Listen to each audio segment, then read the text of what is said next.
আমার এটাকে আমি সাজিয়েছি এতটা আপনাদের সাথে এর জন্য শেয়ার করতে চাইছি আমি। এই দেখো আমার এটা হয়ে গেছে, নিচের পাটটা দেখবেন, এই দেখো কত সুন্দর। এই দেখো টেবিলস, এই দেখো দেখো পড়েই গেল টেবিলে।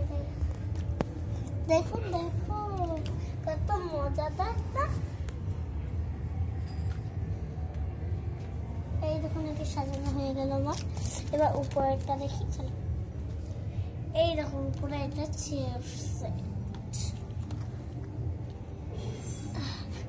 দেখেছো।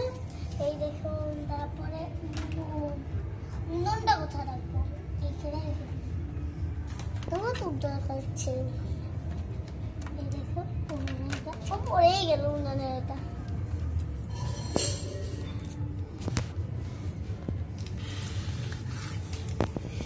এই উনুনটা তো লাগছে না, এই দেখো উনুনটা লেগে গেছে নাকি। তারপরে এখানে উপরে আরো আছে, এখানে চেয়ার আছে, এখানে লুডো খেলা আছে। ফ্রেন্ডস আপনারা কি ভাবছেন, কিছু খেলার ছিল না। এই দেখো সোফা, কত বড় সোফা। এই উনুনটা বারবার পড়ে যাচ্ছে, দেখা যায় কত দুষ্ট উনুনটা। বলুন তো কত কষ্ট হচ্ছে। আপনাদের সাথে মজা করছিলাম ফ্রেন্ডস।